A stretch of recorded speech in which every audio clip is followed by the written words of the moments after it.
Estamos con el diputado Juan Carlos Villalonga, acá en la Cámara de Diputados de la Nación. Cuéntenos, diputado, sus comienzos. Usted empezó en Greenpeace. Yo empecé un poco antes que Greenpeace, empecé en el año 85 con una organización en Rosario, Taller Ecologista. Es decir, venía de unos años anteriores haciendo otras actividades más culturales, revistas, y bueno, derivó en la inquietud para comenzar a trabajar en el ámbito de lo no gubernamental y dentro en ese momento creciente movimiento o recién naciente movimiento ambientalista. Entró en Greenpeace en el año 94 y ahí estoy por 16 años. Así que en el 2011, cuando dejo Greenpeace, salgo ya con la vocación de hacer un pasar a la política pública, ¿sí? Por eso que conformamos la agrupación Los Verdes como agrupación política, y ahí empieza, involucrarse en la política y en la gestión. ¿Y cuáles son los ejes de los verdes?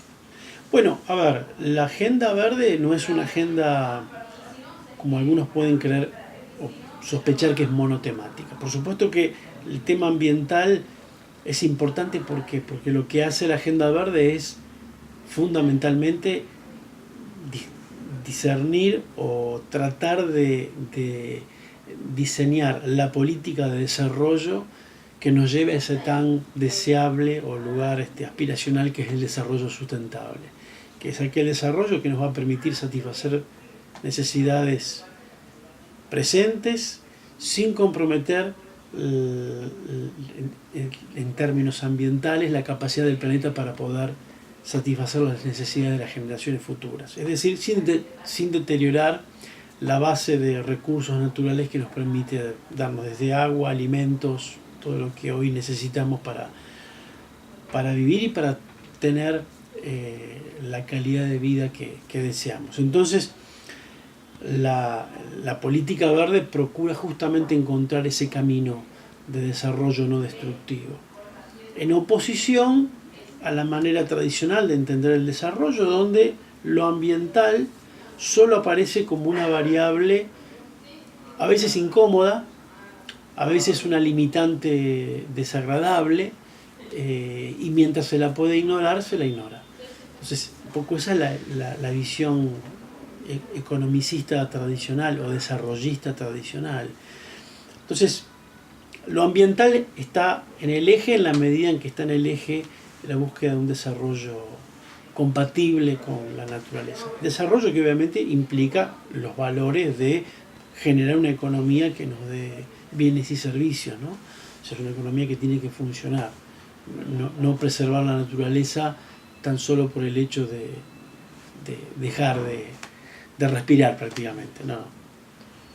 Capaz, volviendo a sus comienzos, hay personas que se dedican a la abogacía, al arte. Bueno, ¿por qué lo ambiental? ¿Qué fue lo que es como que le hizo un clic para poder enfocarse? La verdad es que mucha gente se acerca a lo ambiental a veces por ciertos episodios que le toca vivir o que vive su barrio, su localidad, que quizás por veces la amenaza de un emprendimiento de alto riesgo que lleva a que los vecinos se organicen, y en esa organización aparece la necesidad de informarse y lleva a un involucrarse en una causa que después descubren más y más capas de importancia o de dimensión a la temática.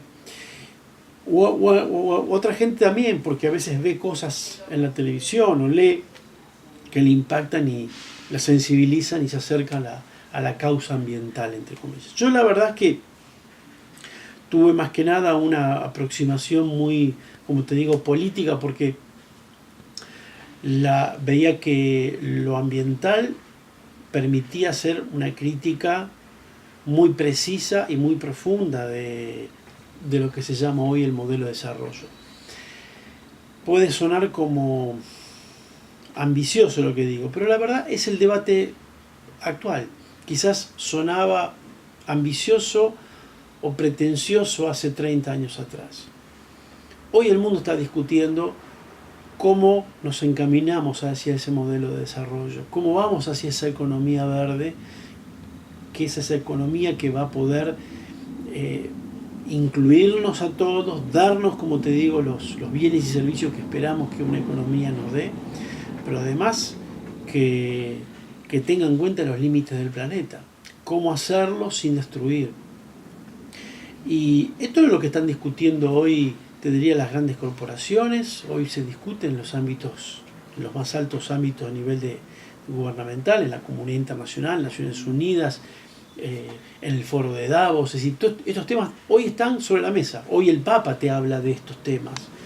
Es decir que, en buena medida, podría decir que el establishment está asimilando aquella premisa que, insisto, sonó quizás como muy ambiciosa hace 20, 30 años atrás, ¿sí?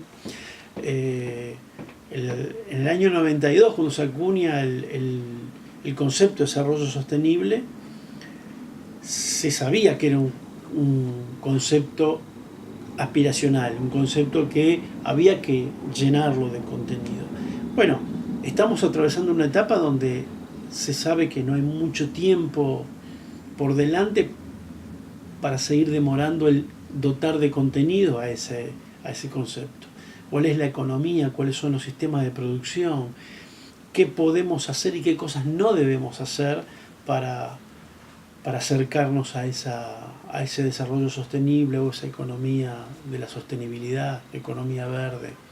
Entonces ahí aparece la política de cómo manejarse, hacer un uso más eficiente de los recursos, tanto sea de todo lo que tenemos sobre la mesa, todo lo que consumimos, son todos elementos que terminan siendo residuos y la verdad son recursos en los cuales se extrajeron materias primas de la naturaleza, se introdujeron cantidades de energía en su procesamiento y luego eso, si no es debidamente reintroducido al sistema productivo, lo destruimos o lo tiramos a un basural. Eso es una economía de recursos muy ineficiente, porque cada vez más extraemos materiales cada vez más escasos de la naturaleza y cada vez más caros y los estamos destruyendo. Reformular esa economía de recursos es parte de ese nuevo paradigma. Y esto es lo que cada ley, cada norma que tengamos que aprobar en el Congreso debiera estar impregnada de esta mirada. Tenemos que pensar cómo vamos diseñando esa nueva economía que tiene que emerger, y rápidamente, no es emerger en algún tiempo futuro, tiene que responder en tiempo y forma a la crisis que estamos enfrentando. Quizás la más, te diría, urgente y por su dimensión la más importante tiene que ver con el cambio climático, y eso no es ni más ni menos que, entre otras cosas, modificar totalmente la actividad energética a nivel mundial. ¿Y cómo está preparada Argentina para ese cambio climático? Argentina podría estar muy bien preparada en los dos sentidos. Uno, Argentina lo que tiene que hacer para contribuir a la solución tiene todos los elementos para poder hacerlo. Tiene posibilidades de reconvertir su matriz energética fuertemente y lo puede hacer con, te diría, una relativa facilidad, mucho más que lo que están haciendo otros países, porque tenemos muchísimos recursos, viento, sol, biomasa, tenemos muchas posibilidades en ese sentido. Por otro lado, somos un país muy grande, no densamente poblado, con lo cual la capacidad de adaptación y yo te diría de ordenamiento del territorio y ese ordenamiento hacerlo de tal manera que preveamos cuáles son los sitios de inundación, cuáles son los sitios de alto riesgo por escasez hídrica, etcétera, etcétera.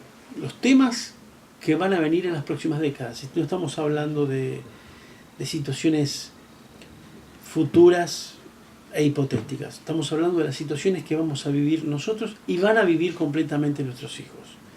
Es decir, estas cosas, cuando hablamos hoy del cambio climático, estamos hablando de episodios que se van a incrementar y a tener un impacto muy fuerte a partir del año 2040, 2050, 2060. O sea que cualquier adolescente al día de hoy lo va a vivir en su etapa adulta. Como siempre digo, en ese momento se van a acordar de nosotros, porque nosotros estamos en este momento viviendo una etapa crucial, donde esto puede, no digo revertirse, porque ya no lo podemos revertir, podemos atenuarlo. Y si no lo hacemos a tiempo, bueno, las consecuencias van a ser muy graves. ¿Y cómo se puede atenuar? Bueno, hay que reducir drásticamente las emisiones de gases que afectan al clima. La principal actividad es la eliminación lo antes posible de todo lo que es el consumo de combustibles fósiles, petróleo, gas y carbón. En el diciembre pasado, a finales de 2015, se aprobó el Acuerdo de París. Tuvo mucha prensa y es un acuerdo que realmente es muy importante. Por primera vez un acuerdo global que fija algunas metas de cómo tiene que comportarse la comunidad internacional para enfrentar este tema. Lo que ese acuerdo dice, no lo dice de manera así explícita, pero lo que ese acuerdo implica por sus metas y algunas de sus condicionantes que aparecen escritos, es que para el año 2050 y no mucho más allá de ese momento, estamos hablando de 35 años, ¿sí? Para ese momento prácticamente la actividad energética no debe depender ni del petróleo, ni del gas, ni del carbón. O sea, haber eliminado esos combustibles de la matriz energética mundial. 35 años para cerrar la era del petróleo. El petróleo en ese momento va a tener un rol marginal que va a ser básicamente permanecer en lo que es transporte marítimo, en lo que es transporte de aeronavegación, seguramente en lo que será la industria petroquímica, pero en el gran volumen que hoy se utiliza para la producción energética, o sea, la producción de electricidad o como transporte masivo, eso va a tener que desaparecer. Y por supuesto, continuando hacia finales de próximos años, después del 2050, ir a la baja. El Acuerdo de París dice claramente que para el año pasado, el 2050, en algún momento la curva tiene que ser cero emisiones. La humanidad tiene que ser cero emisiones. Esto es haber neutralizado las emisiones por deforestación, las emisiones industriales, etcétera, etcétera. Con lo cual, quiero decir, está claro que la era del petróleo la debemos ir cerrando de ahora en más, de ahora mismo, a no más allá de 35 o 40 años. Te imaginas que esto es un enorme desafío, ¿no? Sí, y no son pocos años, ¿no? Son pocos años. Por eso digo que pocos años tenemos para hacerlo y las consecuencias de no hacerlo son gravísimas. El mundo que vamos a dejar durante este siglo va a ser un mundo muy diferente. Si lo hacemos correctamente, habremos dejado un mundo mucho más sustentable y un mundo que quizás el aumento de la temperatura haya sido un aumento con consecuencias, pero que no pongan en riesgo la continuidad de la civilización tal cual la conocemos hoy. Si vamos a una situación donde no actuamos correctamente, el mundo va a ser muy distinto, pero yo te diría en términos negativos. Un aumento de 3 grados, 4 grados de la temperatura significa un colapso generalizado de muchísimos ecosistemas. Esto tenemos que pensar que ecosistemas significa son nuestras fuentes de agua, son nuestras fuentes de provisión de alimentos, son nuestras fuentes de provisión de todo lo que usamos, con lo cual la civilización tal cual hoy la conocemos estará en situaciones muy complejas. Por eso muchos hablan de no es solo un desafío ambiental, es un desafío civilizatorio. Y transcurre en estas décadas y lo que viene de este siglo. O sea que es una gran responsabilidad para los que toman decisiones hoy, los decisores políticos del presente y las próximas décadas. Se juega un gran partido. Con respecto al tema que hablaste hace un rato de los residuos, ¿hay proyectos? Contanos. Mirá, a ver, lo que pasa es que con el tema residuos hay dos segmentos. El segmento de los residuos sólidos urbanos que como su nombre lo indica, son residuos urbanos, son de gestión estrictamente local, de los gobiernos locales. Hay una ley de presupuestos mínimos de residuos sólidos urbanos que se aprobó ya hace bastante, que trata de poner un marco de orden acerca de, o por lo menos de qué tipo de política se tiene que desarrollar. Tuvo poca influencia esa ley, creo que hay que mejorarla. Y creo que los municipios en la Argentina en general tenemos un lado negativo tremendo. Hoy Argentina es un caos en materia de gestión de residuos sólidos urbanos. Es decir, abundan los basurales a cielo abierto y prácticamente, bueno, no hay ninguna gestión que haga eso que yo mencionaba, el uso eficiente de los recursos, cómo reciclamos, cómo recuperamos. Ahora, el lado bueno es que casi todos los municipios están pensando o están iniciando o ya han iniciado programas de recuperación y de reciclado. Creo que la emergencia económica que vivimos en el 2002 y que bueno, que se ha venido repitiendo y no hemos logrado salir de esa situación, ha generado un fenómeno, yo te diría, nuevo por su masividad, como fue la aparición de los recuperadores y los cartoneros y las cooperativas de recuperadores urbanos. Con lo cual, eso que fue producto de la crisis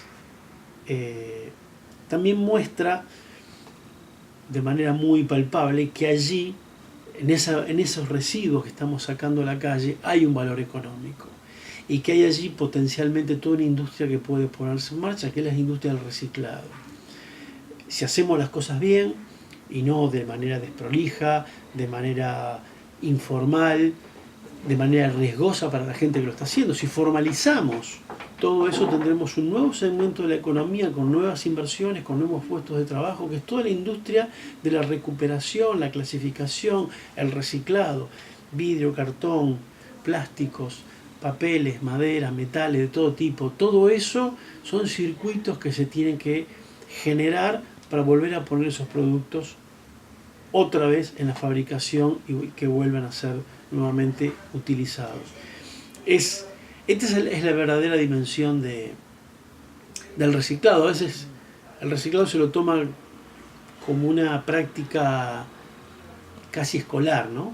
Casi como una práctica que está bien, está buena, pero no se le da a veces la dimensión económica en el sentido más, yo te diría, tangible de la economía de las cosas, con qué produzco, con qué materiales brindo estos bienes y qué hago con esos materiales, que en definitiva, como te decías, fueron extraídos de la naturaleza. Entonces, esa economía de los materiales es la que tenemos que hacerla sustentable. De ahí que se hable de esa economía circular y de conceptos de ese tipo. ¿Tenés proyectos que estés por presentar? Mirá, estamos trabajando con el Ejecutivo en esta materia, por ejemplo, en materia de residuos electrónicos, para que aparezca por primera vez la responsabilidad extendida al productor, es decir, que el que produjo la cámara o el teléfono tenga una responsabilidad más allá de cuando se termina la garantía del equipo, sino que provean de una logística y una tecnología para poder recuperar los muchísimos materiales valiosos que hay allí adentro. Y este es un segmento muy importante de los residuos porque además crece día a día.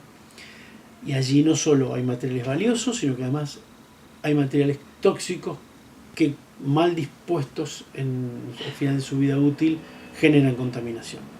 Hay un proyecto que está ahora por aprobarse, que viene del Senado, que es una ley de envases fitosanitarios, que también hace a los residuos, también un residuo peligroso muy particular, que también extiende la responsabilidad de aquel que introdujo ese elemento en el mercado en hacerse cargo de una logística inversa, es decir, cómo retornarlo y darle un apropiado tratamiento final, que en algunos casos va a permitir reutilizar ese plástico, en otros casos no, porque tiene residuos peligrosos que no lo permitirían, pero bueno, hacia la buena gestión de esos segmentos de los residuos.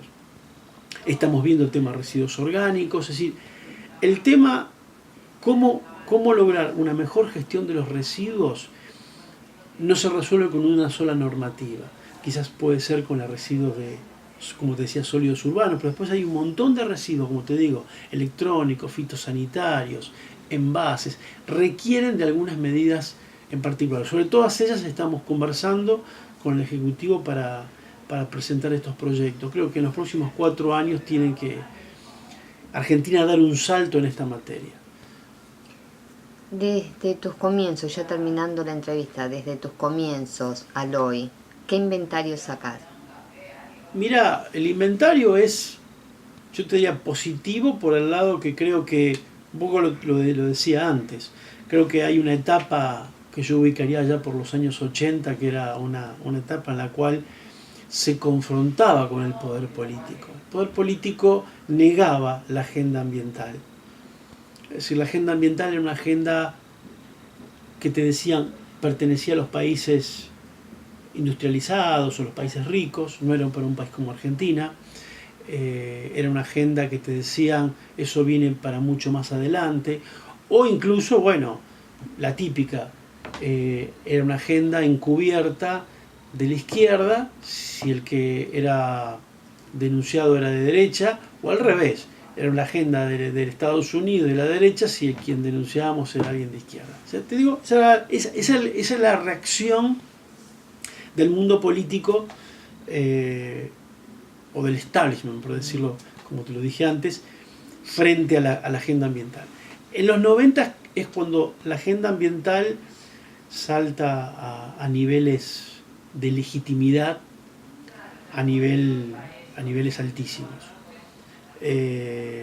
Creo que la Cumbre de la Tierra del año 92 es un ejemplo elocuente de eso, la Convención de Cambio Climático en el año 97, el Protocolo de Kioto. Sí, la década del 90 es cuando ya nadie puede usar aquellos argumentos, digamos. Aunque no haya mucho convencimiento, pero ya nadie puede usar aquellos argumentos, y además en los 90 hay un salto también muy importante de crecimiento de organizaciones y de conocimiento público. Así que todo ganancia. Yo creo que en los últimos 10 años pasa todavía algo más. Por un lado, hay un agravamiento de los problemas ambientales por la falta de atención, con lo cual queda totalmente fuera de discusión la urgencia de esta agenda. La opinión pública tiene un nivel de información mucho más alto que la que tiene la dirigencia política, va mucho más adelante que lo que va la dirigencia política.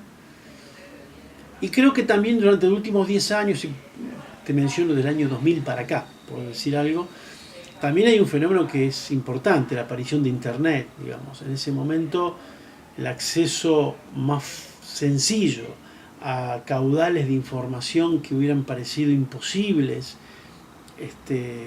en otras épocas, bueno, han dado un poder a la gente, primero para informarse, para detectar campañas que se dan en otros lugares del mundo. Frente a una empresa es muy fácil saberle el historial y saber qué pasivos arrastra esa empresa y qué puede significar lo que quiere venir a hacer aquí. Bueno, todo eso aparece con una fuerza importante que no es menor. Entonces, llegamos a un punto en donde la verdad, la política está atrasada y debe ayornarse a eso. Por eso también mi decisión personal de entender que en estos 30 años es en este lugar donde hay que dar una pelea importante. Porque lo que quizás podía resultar difícil, complejo de discutir en los años 80, y uno lo hacía confrontando con el poder político, hoy hay que discutirlo dentro del poder político. Hoy hay necesidades, percepciones de que esto hay que atenderlo, muchas veces no se sabe cómo, muchas veces no se sabe cómo lidiar con las urgencias. Por lo general suele ganar las urgencias de corto plazo y no las de mediano y largo plazo, con lo cual es un momento donde la política tiene que tiene que dar un salto de conciencia en este sentido y de calidad en sus decisiones, donde debe atender la urgencia del empleo, donde debe atender las urgencias de la economía del día a día, pero lo tiene que hacer atendiéndolo de una manera en que las inversiones sean inversiones para la sostenibilidad, no inversiones que nos generen más problemas para dentro de 20 años estar pensando cómo remediamos lo que destruimos. Muchas gracias por la entrevista. Bueno, gracias.